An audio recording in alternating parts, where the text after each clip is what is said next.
Hemos llegado a nuestra emisión número 223 y esta semana tenemos para ti los 3 reportajes que destacan en los medios de la Alianza Rebelde Investiga, conformada por runrun.es, Tal Cual y El Pitazo. En este capítulo vamos a analizar la importancia del voto de la diáspora venezolana, todo un desafío de la agenda política. Luego te vamos a contar cómo la educación sexual integral desapareció de los contenidos del pensum escolar. Y por último, vamos a analizar el por qué el nuevo currículum de bachillerato va a llegar con más de 30 años de retraso. Pónganse cómodos, esto está por comenzar.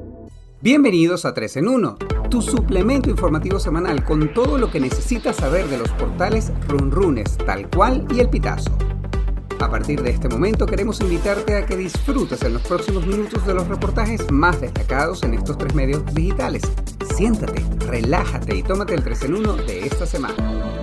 Soy Luis Miquilena, hoy es viernes 14 de julio y tengo el enorme placer de darles la bienvenida a todos ustedes a nuestra emisión número 223 del 3 en 1, tu suplemento informativo semanal. Esperamos que hayan pasado una excelente semana y ahora nos toca revisar los reportajes más importantes de los medios que conforman la Alianza Rebelde Investiga. Y esta semana vamos a comenzar visitando el portal El Pitazo y aquí tenemos un reportaje que lleva por nombre El voto de la diáspora venezolana, un desafío en la agenda política. Según el Observatorio de la Diáspora Venezolana, 70% de los 5,74 millones de venezolanos que están en el exterior tiene derecho a votar, pero la mayoría no está habilitada para participar en las próximas elecciones presidenciales. Jesús María Casal, presidente de la Comisión Nacional de Primaria, sostuvo que activaron un mecanismo para que los venezolanos que no aparecen en el registro electoral o cuyos datos estén desactualizados puedan ejercer su derecho en los comicios para seleccionar al contendor del chavismo en las elecciones del 2024, es decir, las primarias.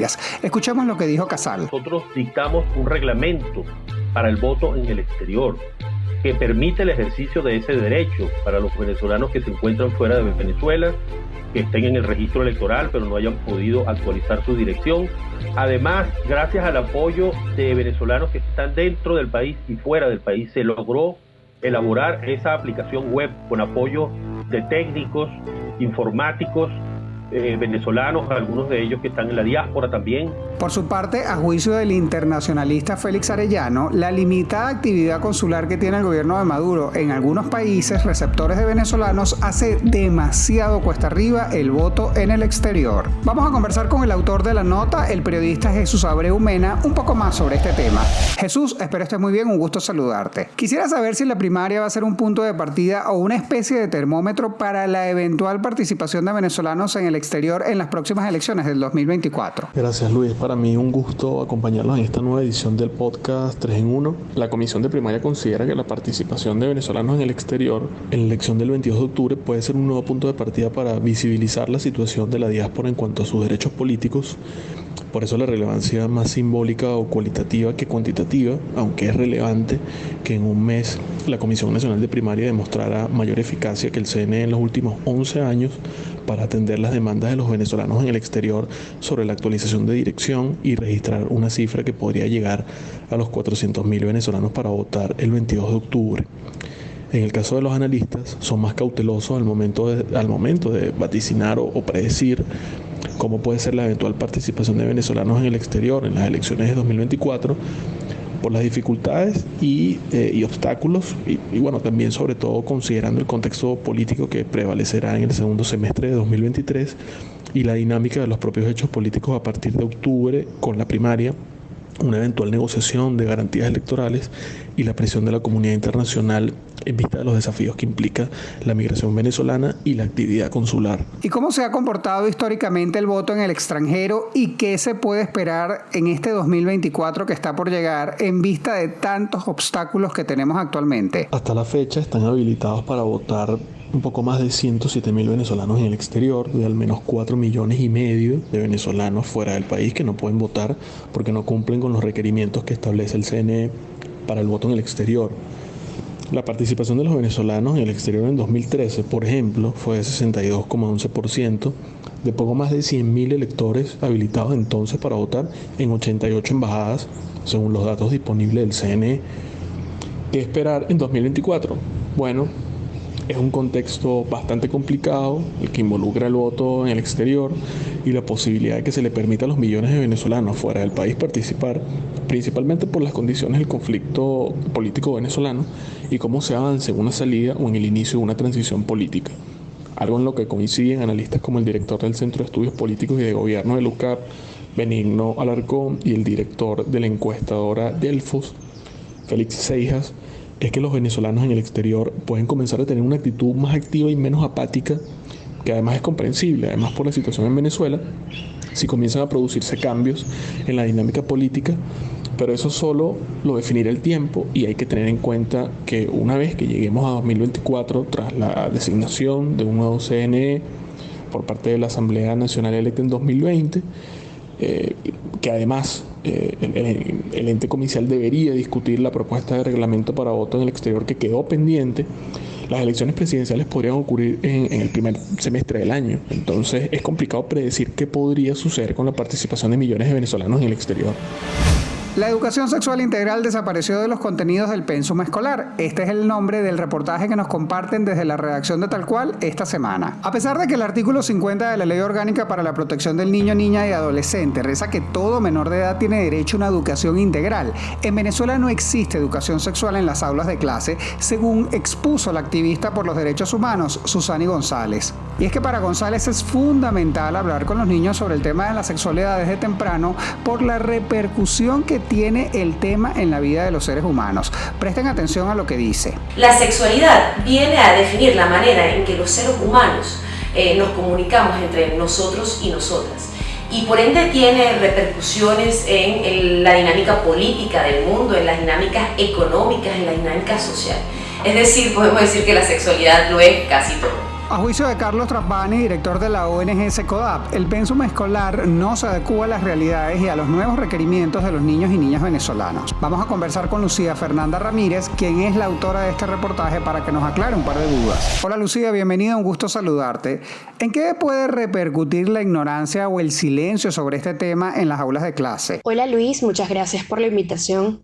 Mira, responderé a tu pregunta dando esta cifra. Venezuela ocupa el primer lugar con la mayor tasa de embarazo adolescente en Latinoamérica, con una tasa de fecundidad adolescente de 97,7 por cada 1.000 mujeres entre 15 y 17 años. Por lo tanto, si bien no se puede culpar completamente a la desinformación, la realidad es que la formación va asociada con la prevención. Por lo que si no se habla de temas como igualdad de género, formas de prevención de abuso, de violencia en el noviazgo y todas esas cosas necesarias para la vida, pues muchas cifras seguirán en aumento.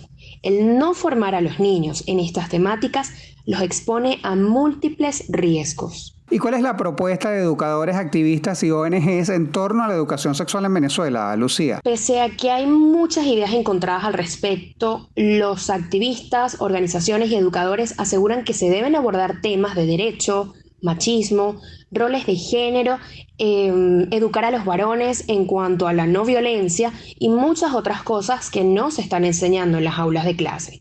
Aseguran que hay una gran manipulación con respecto a enseñar temas relacionados con la diversidad sexual porque se dice que esta va a modificar la orientación sexual de niños y niñas, que los hipersexualiza y les da información que no deben tener, cuando por el contrario está comprobado que previene el abuso sexual, embarazos no intencionales en niños, niñas y adolescentes y les brinda herramientas para un desarrollo cognitivo, psicosocial y más óptimo que les permitirá tomar decisiones informadas y libres sobre su sexualidad.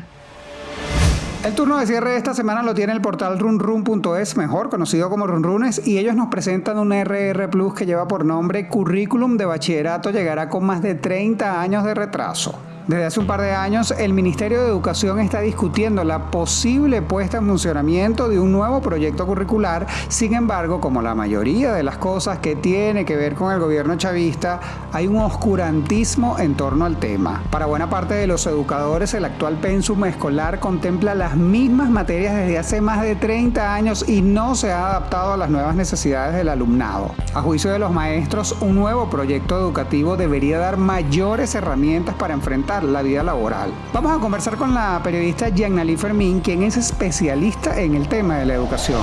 Yannaly, espero estés muy bien, un gusto recibirte nuevamente aquí en el 3 en 1. ¿Qué variedad de opciones tiene actualmente la juventud venezolana en lo referente al tema de la educación? Hola Luis, un gusto saludarte a ti y a toda la audiencia del 3 en 1.